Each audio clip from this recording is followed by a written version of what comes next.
প্রবাসী ভাইয়েরা বাইরে থেকে যে স্মার্টফোনটি নিয়ে আসছে বা যে ফোনটা নিয়ে আসছে সেটা কি অফিসিয়াল নাকি আসলে আনঅফিসিয়াল ডিভাইস? আপনি যদি আপনার হাতের স্মার্টফোনটি নিয়ে একটু কনসার্ন হয়ে থাকেন, মানে সিকিউরিটি কনসার্ন হয়ে থাকেন, সেই ক্ষেত্রে কোন ব্র্যান্ডের ফোন আপনার ইউজ করা উচিত? আবার আমরা শুনছি আনঅফিসিয়াল ডিভাইসগুলো বন্ধ হয়ে যাবে। আসলে কি মোবাইল ফোনটাই বন্ধ হয়ে যাবে, ডেড হয়ে যাবে, নাকি অন্য কিছু হচ্ছে? এই ধরনের দারুণ সব কমেন্টের উত্তর দিতে যাচ্ছে আজকের ভিডিওতে। আস্কসামের ব্র্যান্ড নিউ পর্বে আপনাদেরকে অনেক অনেক ওয়েলকাম। নিশ্চয়ই খুব ভালো আছেন। মোহাম্মদ আবি ভাই লিখছেন, ভাই আপনি আগে পার্সোনালি যে ফোন ইউজ করতেন, যেমন অ্যাপল 14 প্রো ম্যাক্স, পরবর্তীতে নতুন ফোন আসলে 15 প্রো ম্যাক্স ওই ফোনটি ব্যবহার করেন, তাহলে এই প্রিভিয়াসলি ইউজ করা ফোনটি বিক্রি করে ফেলেন নাকি কোম্পানিকে ফেরত দেন? উত্তরের আশায় থাকলাম। আচ্ছা, অনেকেই মনে করে থাকেন আমার পার্সোনাল ফোনগুলো বোধহয় কোম্পানি থেকে আমাকে ফ্রিতে দেওয়া হয় ইউজ করার জন্য।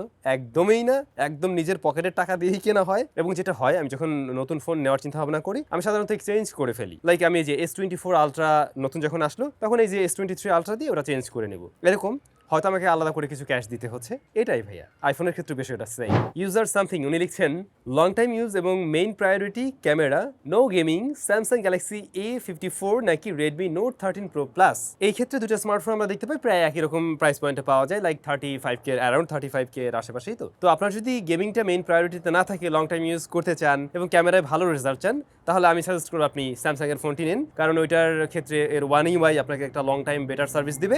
আর একটা বিষয় হলো ক্যামেরা, হ্যাঁ ক্যামেরার ক্ষেত্রেও এটা ভালো সার্ভিস দিবে আপনাকে।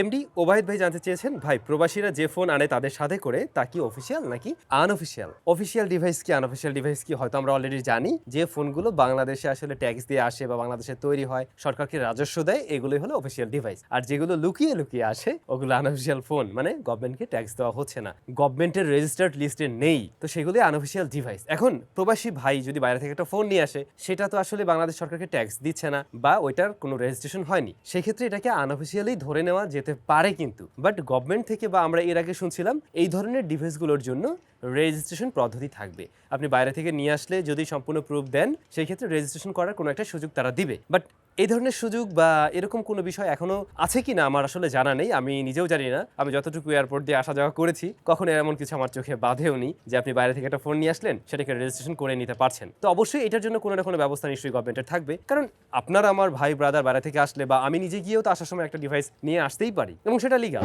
হৃদয় শেখ, আনঅফিসিয়াল ফোন তো বন্ধ হতে যাচ্ছে, কেমন বন্ধ হবে? পুরো ফোনটা বন্ধ হয়ে যাবে নাকি সিম চালানো বন্ধ হয়ে যাবে? যদি সিম বন্ধ করে দেয়, তাহলে কি আমি আনঅফিসিয়াল ফোন কিনে ওয়াইফাই চালাতে পারবো? গুরুত্বপূর্ণ প্রশ্ন। হ্যাঁ, আনঅফিসিয়াল ফোন যদি বন্ধ করে দেওয়া হয়, তাহলে আপনার নেটওয়ার্ক কানেক্টিভিটি বন্ধ হয়ে যাবে। দ্যাটস মিনস আপনি বাংলাদেশের কোনো অপারেটরের সিম কানেকশন ব্যবহার করতে পারছেন না, সোজা কথা সিম চলছে না। বাট হ্যাঁ, আপনি ওয়াইফাই চালাতে পারছেন, ছবি তুলতে পারছেন, গান শুনতে পারছেন, ইউটিউবিং করতে পারছেন, এই সমস্ত কাজবাজ ঠিকই করা যাবে, কিন্তু নেটওয়ার্ক কানেক্টিভিটি পাচ্ছেন না ডাটা কানেকশনের ক্ষেত্রে, বা সিম কানেকশন হচ্ছে না আর কি। That's it. ইউজার সামথিং নামটা নেই আসলে। ভাই আমি ফ্রিল্যান্সিং করি, সিকিউরিটির জন্য কোন ফোন ইউজ করতে পারি জানাবেন প্লিজ।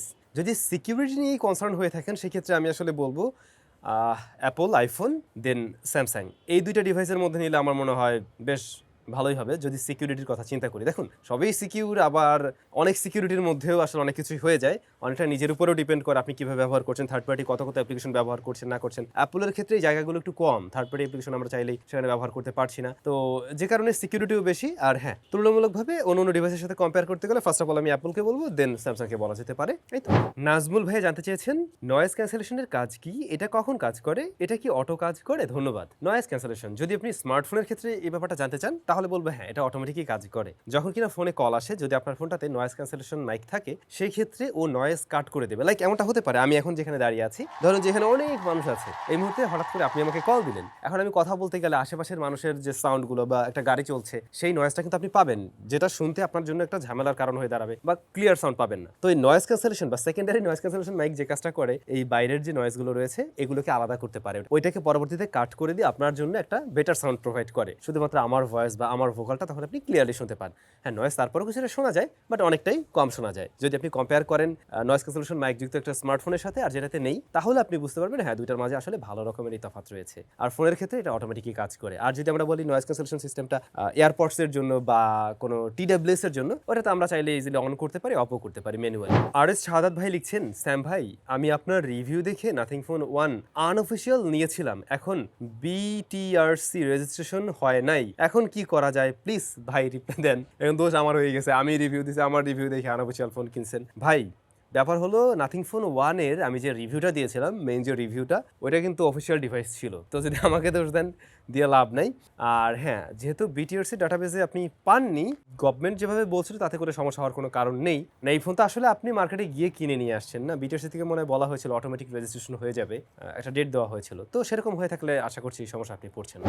সাকিব আহমেদ, এখন তো বাজারে 20,000-এর আশেপাশে অনেক ফোন আছে, কিন্তু আমি যদি একটু পুরান মডেল যেমন গুগল পিক্সেল 6a নিতে চাই তাহলে কেমন হবে? প্রিয় স্যাম ভাই, আশা করি আপনার মতামত পাবো। সবশেষে ধন্যবাদ আপনাকে।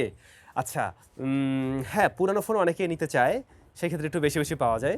তো আপনি অবশ্যই গুগল পিক্সেল 6এও নিতে পারেন, বাট মনে রাখবেন এই ফোনটাতে কিছু ইস্যু ছিল। একটা ছিল, যত সময় মনে পড়ে আমার, ফিঙ্গারপ্রিন্ট স্ক্যানারটা একটু স্লো কাজ করতো, ওইটা ঠিকভাবে কাজ করছিল না। আর একটা বিষয় ছিল নেটওয়ার্ক ইস্যু আছে কিছুটা। তো আপনার এরিয়াতে যদি, বা আপনি যে সিম কানেকশন ব্যবহার করেন ওইটা যদি আপনার এরিয়াতে ভালো নেটওয়ার্ক কানেক্টিভিটি দিয়ে থাকে, দেন আপনি প্যারায় পড়বেন না। আদারওয়াইজ কিন্তু নেটওয়ার্ক কানেক্টিভিটি নিয়ে মাঝে মধ্যে একটু ঝামেলাও পড়তে পারে। নামটা আমি বুঝতে পারছি না, আরিফিন বা এরকম সামথিং, যাই হোক। ভাই, Symphony Helio 80 versus itel S23 plus কোনটা নিতে পারি? S23 প্লাসটাই তো মনে হয় রিসেন্ট টাইমের ফোন না? যদি কার্ভ ডিসপ্লের জন্য হয় তাহলে ওটাকে চয়েস করুন, বা যদি বলেন দেখতে দেখতে কোনটা বেশি সুন্দর লাগবে এই দুটার মধ্যে, S23 প্লাসটা বেশি ভালো লাগবে আর কি এদিক থেকে। আবার ওদিকে সিম্ফনির ফোনটাও কিন্তু যদি আমরা একটু অন্য অন্য দিক কম্পেয়ার করতে চাই, লাইক ক্যামেরা প্লাস হচ্ছে পারফরমেন্স, তাহলে সেটাও একটু এগিয়ে থাকছে। একটু নিজেই ডিসিশন নিতে হবে কষ্ট করে।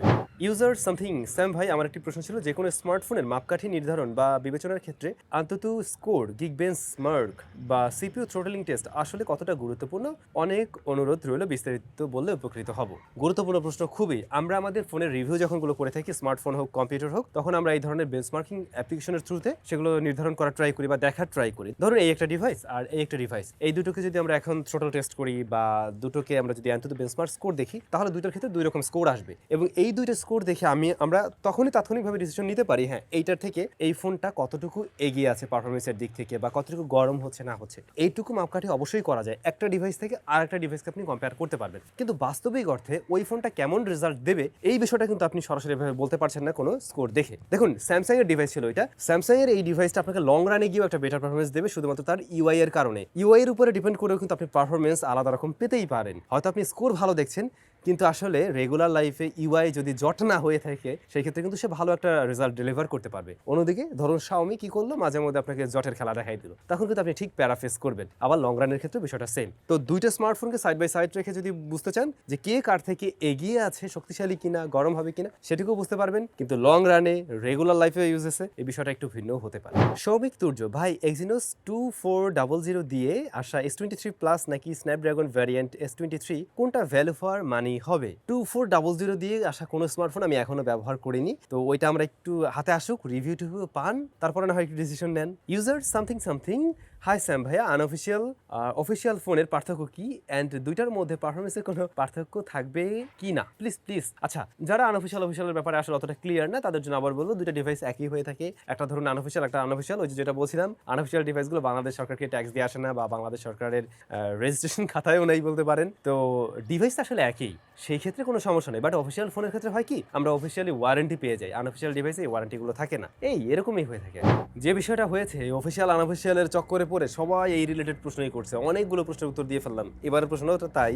মিস্টার তাসিন ভাই লিখছেন, ভাই, আমার ফোন অফিসিয়াল কিনা আপনার দেওয়া নিয়ম অনুসরণ করেছি, কিন্তু বিটিআরসি থেকে কোনো প্রকার উত্তর পাইনি। এই প্রবলেমের সমাধান কি? এই প্রবলেমের সমাধান আসলে বিটিআরসি নিজেই। আমার নিজেরও কয়েকটা ডিভাইস আমি দিয়ে চেক করে দেখার ট্রাই করলাম, দেখলাম যে ফিরতি এসএমএস আর আসে নাই। অনেকেরটাই আসছে, অনেকেরটাই আসে নাই। ভাই, এখন কি আর বলবো বলেন, না যদি ওরা দেয় তাহলে আপনার আমার আসলে কিছু করার নেই, চুপ করে বসে থাকেন ভাই। হিমেল বিশ্বাস, ভাই, মোবাইল ইউজ করার সময় কোন ধরনের চশমা ব্যবহার করবো, আশা করি উত্তর দেবেন। ব্লু কার্ডটা ব্যবহার করা যেতে পারে, অতি বেগুনি রশ্মি থাকলে সমস্যা হবে না আর কি। দীপ্তা পাল, উনি জানতে চেয়েছেন আপনি কোন আইএসপি এর ইন্টারনেট ইউজ করেন, কত এমবিপিএস লাইন, আর কোন মডেলের রাউটার ইউজ করেন, মানে আপনার স্টুডিও এর ইন্টারনেট সিস্টেম নিয়ে ডিটেল জানতে চাই প্লিজ প্লিজ। আমি আসলে এই মুহূর্তে দুইটা লাইন ব্যবহার করছি, একটা লোকাল একদম এই এলাকার, ওটা তো বুঝে নেই কেমন, আর একটা হচ্ছে আম্বার আইটি।